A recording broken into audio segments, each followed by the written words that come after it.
আজকে আমরা grafting tomato শিখবো, কিভাবে টমেটোতে তিত বেগুন দিয়া কিভাবে মানুষের গ্রাফটিং করে সেই জিনিসটা আজকে আমরা শিখতে আসছি। লিঙ্কন ভাই, মানে ওই গ্রাফটিং এর বিষয়গুলো যদি আমার দর্শকদের একটু বলেন। আসসালামু আলাইকুম।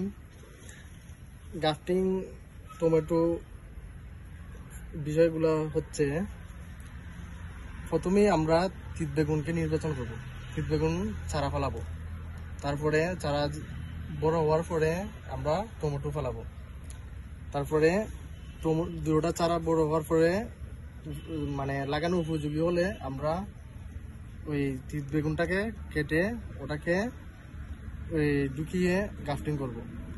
গ্রাফটিং করার কারণ হচ্ছে টমেটো আমাদের দেশে আবহাওয়ার সাথে মানে হয় না, যার কারণে অতিবৃষ্টি অনাবৃষ্টির কারণে টমেটো হয় না। আর গ্রাফটিং করলে তিত বেগুন যেহেতু আমাদের দেশের এবং অঞ্চলের একটি বেগুন, ওইটার সাথে ওইটা সেম শ্রেণী হওয়াতে আপনার গ্রাফটিংটা সাকসেস হয় এবং অধিক ফলন হয়। এখন আচ্ছা, ওই যে এটা সেটা হচ্ছে তিত বেগুন, এই যে পলিথিনটা দেখা যাইতেছে তিত বেগুনের মধ্যে গ্রাফটিং অর্থাৎ টমেটোর চারা নির্দিষ্ট একটা জায়গায় খাটিয়ে তিত বেগুনের ইয়ার সাথে মিলিয়ে দেওয়া হয়েছে, এই জায়গায় ওটা কিন্তু বাঁধে দিচ্ছে। এখন যে ওই যে তিত বেগুনটা নিজে ওই তিত বেগুনের বীজ দিয়া চারা করিয়া তারপরে ইয়া হয়েছে। এখন এই তিত বেগুন একটা দেখা, ওই যে দেখা যাইতেছে এগুলা কিন্তু লম্বাগুলা হচ্ছে তিত বেগুন, লম্বাগুলা হচ্ছে তিত বেগুন, আর নিচের গুলা হচ্ছে টমেটো।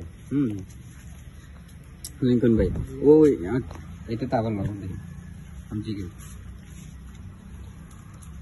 যে কতদিনের সময় তিত বেগুন গ্রাফটিং করার উপযোগী হয়? তিত বেগুন আর টমেটো ছাড়া টমেটো আপনার 22 থেকে 26 দিনের ভিতরে, আর তিত বেগুন যেটা আপনার 40 থেকে 50 দিনের ভিতরে হতে হবে। তিত বেগুনের চারার বয়স হচ্ছে 40 থেকে 50 দিন। জি না, ওই জি। আর ওই যে যেটার মধ্যে গ্রাফটিং করতে হবে এটা হলো 40 থেকে 50 দিন, আর যাকে গ্রাফটিং করা হবে তার বয়স হচ্ছে 25 দিন, 25 থেকে সর্বোচ্চ 30। যাই হোক, এটা এই দুই জিনিসটা আমি দেখাইতেছি। এই দেখুন, এই জায়গায় আমার আঙ্গুল যে জায়গায়, এটা কিন্তু তিত বেগুনের, আর এইটা হচ্ছে টমেটো। এখন হচ্ছে তিত বেগুনের মানে তিত বেগুনের বডি আর টমেটোর বডি দুইটাই এক সমান মনে হইতেছে। এই যে যেটা দেখা যাইতেছে এই জায়গায় কিন্তু জোড়া নিছে, তিত বেগুনের গাছ আর টমেটোর গাছে এই জায়গার মধ্যে জোড়াটা লাগছে, হালকা একটু ফাঁকা দেখা যাচ্ছে। দেখুন, এই হচ্ছে গ্রাফটিং এর মূল বিষয়। আর এটার জাত হচ্ছে কি বাড়ি টমেটো।